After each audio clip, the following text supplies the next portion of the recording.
In front of me, I have 3 glasses of water. You might be wondering why. By the end of this video, I'm going to use these glasses to explain GDP so simply, you're going to have an understanding of what 90% of the population simply doesn't. What actually is GDP? How does the money flow around Australia? And is Australia's GDP just an illusion?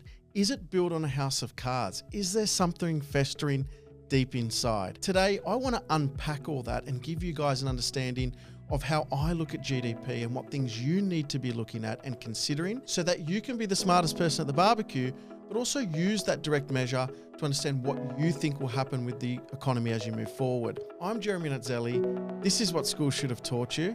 Let's get into today's episode. Everything school should have taught you in one place. With a property portfolio of over 17 million and an accountancy firm of over 16,000 clients, as well as being an accountant to some of the wealthiest people in Australia, Jeremy Iannuzzelli will be sharing his lessons on everything school should have taught you so you can build the life you want. I'm going to start with just a very basic definition of GDP, and I've spoken about it on this channel before. So actually, what is GDP? GDP stands for Gross Domestic Product. It's a monetary measure of the total market value of the final goods and services produced by that particular economy. GDP is often used to measure the economic activity of the country or region. Now, this is the most important thing. The major components of GDP are consumption, government spending, net exports minus imports, and investment. And this is where Australia really shows where we are a little bit different from the rest of the world. Now, Australia is a country, and we know it's a very large continent bound by all sea, made up of states and territories. Australia used to have a very strong manufacturing industry, and we've got a very strong iron ore industry and exporting industry. Now, that's kind of been propping Australia up for many, many years, and that's been assisting our GDP, but selling iron ore alone to one country, majority of it being China, again, we start to see where a slowdown starts to occur. All of a sudden, our exports drop and therefore GDP becomes impacted. What the government's been doing for many, many, many years, and again, this is why the cups are in front of our table, is they've been propping up our GDP through 2 forms, 2 of the easiest forms to increase GDP and give the illusion of a very strong economy, and that's government spending and migration. Now, government spending is not money coming from the air. Government spending is using taxpayers' dollars, or it's borrowing from government-issued bonds. Those bonds need to be paid back with interest. Where's that money coming from? It's coming from you and I, which are the taxpayers of Australia. Now, I want to show you with these cups how an economy works and where GDP is impacted and what's actually been happening in the last, say, decade. Now, if you're listening to us on iTunes and Spotify, I love it. Don't forget to like it and subscribe, but head over to our YouTube channel because this is where the illustration of the actual scenario is going to make sense. Now, at the moment, you can see these 3 cups. These 3 cups represent the internal Australian economy, and we've got nice, even amount of distribution of wealth. Now, as we sell services or goods internally generated to each other, that wealth is distributed to the various public and various people of Australia or businesses. And they just swap and share. Now, the actual economy is not getting richer in this particular situation. All we're doing is we're moving the money around from one person to another. And that means that you feel rich today, I pay you some money because you've done some work for me, and that person in the middle feels a bit rich tomorrow, and then that person has to pay someone else to do some work, and that person feels rich. That is not an economy growing in wealth. That is a distribution of wealth inside the Australian population. Now, sooner or later, you can see that one person has no money. And we've got the concentration of wealth just to one cup with a little bit in the middle. What the government's been doing to really assist in the economic growth of the country is been using taxpayer-funded dollars, government spending. Now, government spending traditionally is great when you're building infrastructure projects. It's great when you're building roads and houses and other things that really grow an economy and take it into the next step. But our government has been spending the money on crap. We've had a lot of money leave the government coffers through bonds and through bond issues where they've used that money to pass through to the public. We've had a substantial amount of stimulus come through COVID.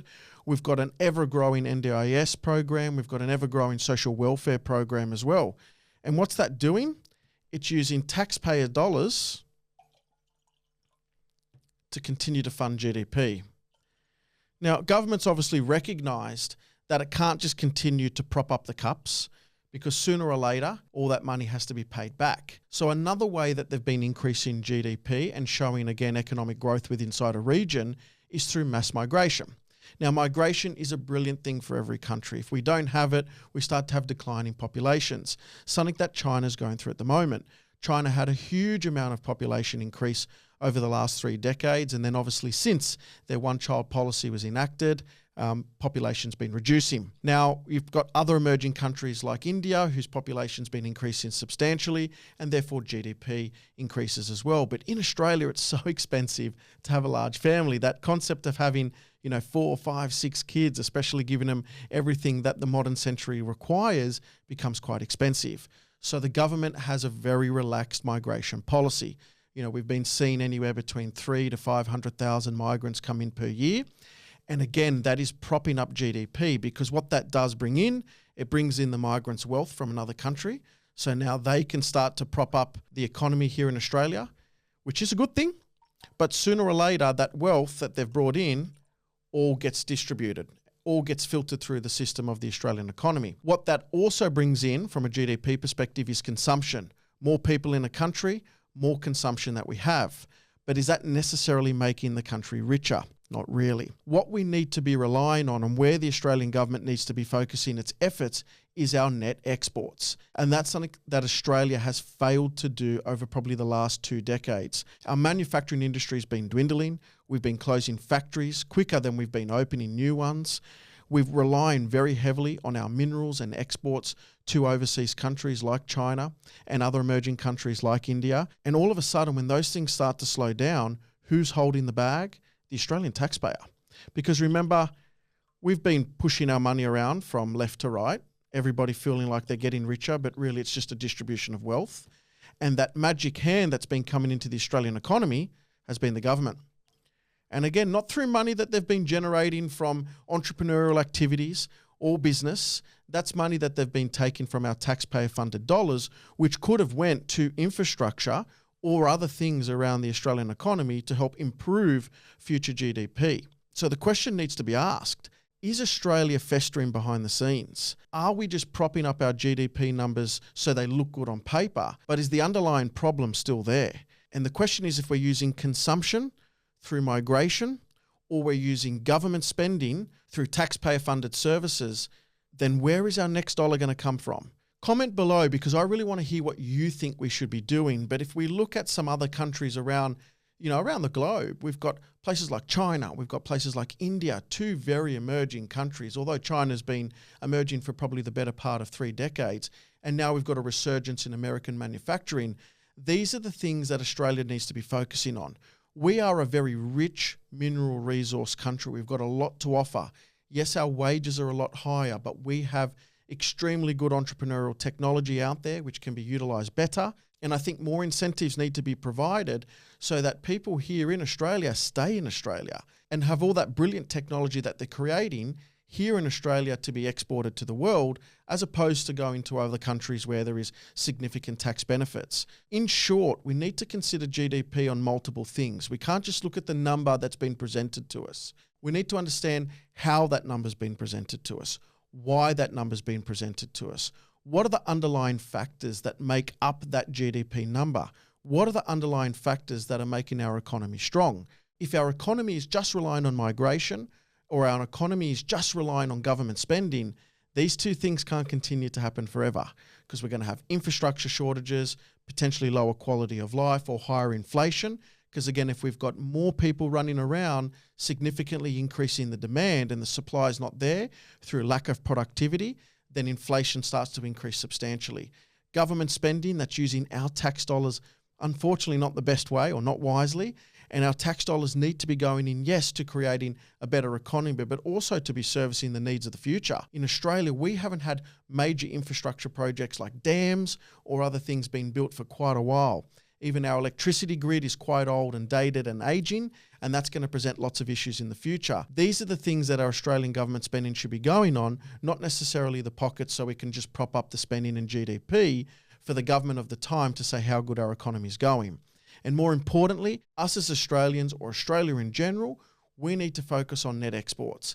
It's been dwindling for the better part of 2 decades, and that's what really grows an economy. It's the ability to have substantially more money coming in from outside sources through our exports, giving the Australian population a better quality of life and more income in their pockets. So you're probably wondering, what can I do to improve the situation, or what can I do to take advantage of the situation? I think understanding how it all works is important, as we've discussed using our cups. But you as an individual, Australia is a fantastic country and a great incubator to be able to produce things that we can sell to the world. People want Australian-made products. If you can see an opportunity within inside the market to manufacture or export something to another country, it's a great way for you to increase your wealth.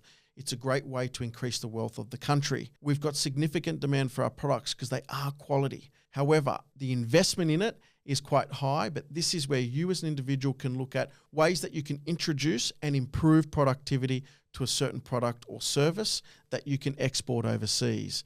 GDP, we're focusing on net exports as opposed to just pure consumption or government spending. So I'm going to give you a little bit of a challenge. Take these 3 cups, do it at home and explain it to a friend. If you can explain this the right way to one of your closest family members or friends and they actually get it, that means you've really understood what I've spoken about today. It's going to give you some financial literacy to really propel yourself and understand how global economies work and also national economies work. Because if you can see how our economy is moving forward, or if there's something festering underneath, it's going to give you ample opportunity to take advantage of a great situation when it presents itself. I'm Jeremy Iannuzzelli. That's what school should have taught you. I'll see you next week.